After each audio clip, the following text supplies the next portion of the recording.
Hola. Bueno, mi novia ha decidido salir en el Hodar por autobús. Ha llegado a Zaporozhye y ahora está camino a Lviv. Yo voy a ir a buscarla mañana. Así que antes de eso, me pareció que igual podía poner un vídeo más sobre la situación. En el vídeo anterior, intentando hacer algunas predicciones razonables, Eh, excluye algunos escenarios, porque eso es lo que uno debe hacer. Uno no puede decir, predigo que va a salir cara o va a salir cruz o la moneda se va a quedar en medio. Hay que excluir cosas para decir algo. Excluí cuatro escenarios que me parecían extremadamente poco probables y que me siguen pareciendo extremadamente poco probables y que voy a tratar con un poco más de cuidado ahora que se ve una posible salida al conflicto. No sé cuán realista será, pero es una posible salida al conflicto. Los cuatro escenarios que yo vi y que me parecen extremadamente poco probables eran el hundimiento de la resistencia ucraniana, una solución diplomática que no implica una derrota de Putin, el escenario coreano, es decir, la eternización de la guerra con una frontera intermedia de facto y un alto el fuego, y la guerra termonuclear total. Entrando en el último, la guerra termonuclear total, es una predicción cómoda de hacer porque, claro, si esa predicción se equivoca, en realidad ninguno de nosotros va a vivir para verlo, así que... Pero de todas formas la excluyo porque me parece que efectivamente el ejército ruso antes de eso llevaría a cabo un golpe de Estado, como ya dije. El otro escenario fácil de excluir para mí es el hundimiento de la resistencia ucraniana, visto cómo se comportaron en los primeros días, en los cuales efectivamente el objetivo era un choque psicológico, la derrota moral, la victoria por sorpresa, digamos. Em, Eso fracasó y en el momento en el que eso fracasó comenzó a hundirse todo el plan de la ofensiva rusa. Eso era algo que yo no preveía en su momento. Yo el día 24 decía, bueno, uno de los posibles escenarios es efectivamente la rendición. Pero en cuanto pasaron los primeros días ya quedó claro de que la información que yo había obtenido de la gente y un poco de medios era correcta y la gente estaba realmente dispuesta a resistir, por lo menos los suficientes. Queda el escenario coreano y una solución diplomática que fuera una victoria de Putin, o que por lo menos no fuera una derrota de Putin. El escenario coreano lo sigo considerando inviable porque es logísticamente inviable. La resistencia ucraniana continúa, los costes son horrorosos y entonces Putin solo puede básicamente o controlar un territorio que básicamente sería lo mismo que antes, Crimea y el Donbass, y quizá una pequeña y estrecha franja en la cual pudiera realmente erradicar la resistencia ucraniana, pero quedarse así es en realidad una derrota, puesto que el resto de Ucrania seguiría su vida, pasaríamos a una nueva situación como la que había antes, y Putin no habría conseguido ninguno de sus objetivos. O bien, Putin intentaría controlar más territorio en el este, pero eso llevaría la resistencia a unos costes totalmente inasumibles y por tanto a su derrota, a su retirada. Queda el tema de la solución diplomática que no implica una derrota para Putin. Y para eso yo quiero dejar claro algunas cosas. Lo que se empieza a ver, a vislumbrar, con las últimas declaraciones de Sergei Lavrov, es que posiblemente Rusia está ya buscando una alternativa a la continuación de la guerra. Y en esa alternativa, pues esa alternativa se basará en una alternativa de salvar la cara, evidentemente. Se trata de conseguir una solución diplomática que ellos puedan vender como victoria. Bien.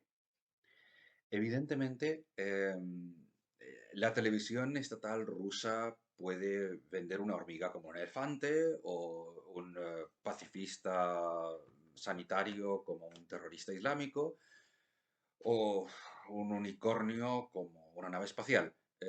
Pueden hacerlo, pueden hacerlo y evidentemente habrá una parte de la población, no un 80%, pero una parte de la población que sí esté dispuesto a aceptar alguna versión de ese unicornio como nave espacial. De acuerdo, Eso, por supuesto, puede ocurrir. Y es bueno que pueda ocurrir porque significa que Putin puede arriesgarse a aceptar lo que en realidad es una derrota, intentando venderlo como una victoria. Eh, entonces, ¿cuál es la evaluación real que hay que hacer? La evaluación real para mí está basada en qué es lo que quería Putin cuando comenzó esta guerra. Si uno comienza una guerra en Afganistán, en Vietnam, en Irak o donde sea, con unos determinados objetivos, y el objetivo con el que negocia la paz es salvar la cara, sin conseguir ninguno de los objetivos que había mencionado, pues ha perdido la guerra, por mucho que haya salvado la cara. Y el objetivo de Putin era muy claro. El objetivo de Putin era impedir que Ucrania siguiera avanzando hacia el oeste, en la integración hacia el oeste. La idea de que Putin quería que Ucrania no entrara en la OTAN es ridícula, porque eso ya lo había conseguido. A base de conquistar Crimea y a base de ocupar el Donbass, Putin había efectivamente impedido que Ucrania jamás entre en la OTAN. La OTAN no va a admitir a ningún país que tenga parte de su territorio ya ocupado, porque eso prácticamente es invitarle a ese país a que al día siguiente active el artículo 5, diga estamos siendo atacados y comience una guerra entre la OTAN y ese país. Eso la OTAN no lo va a hacer con ningún país ocupante, muchísimo menos con la Federación Rusa. Así que era evidente que Ucrania no iba a entrar en la OTAN. Que ahora Ucrania diga no vamos a entrar en la OTAN, Putin lo puede vender como quiera, pero es exactamente lo que ocurría antes de la guerra. Y exactamente lo mismo ocurre con la Unión Europea. La Unión Europea no puede admitir dentro de sus miembros a un país que tiene un territorio ocupado. Todo el tema de fronteras, todo el tema de controles fronterizos de mercancías se viene abajo en una situación así. La Unión Europea no puede hacerlo, no lo hará y nunca quiso hacerlo. Consecuentemente, esas dos cosas Putin las puede vender como victorias, salvar la cara, pero en realidad es la misma situación que había antes de la invasión. Otro aspecto que Putin puede intentar vender como un efecto que se pretendía es la destrucción de importantes infraestructuras dentro de Ucrania, por supuesto. Pero eso no era ningún objetivo de la guerra cuando la comenzó y ese dar una lección durará lo que dure. Las pérdidas económicas y de infraestructura se recuperan, como muy bien nos demostró el país desde el que estoy mandando este vídeo después de 1945. Hablo desde Berlín.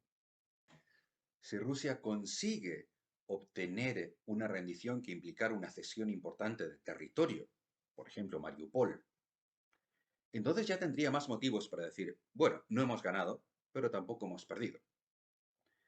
Ese escenario, sin embargo, me parece improbable. No creo que en este momento Zelensky esté dispuesto a hacer eso. No tiene por qué. La guerra está lentamente inclinándose a su favor. El ejército ruso está cada vez más empantanado.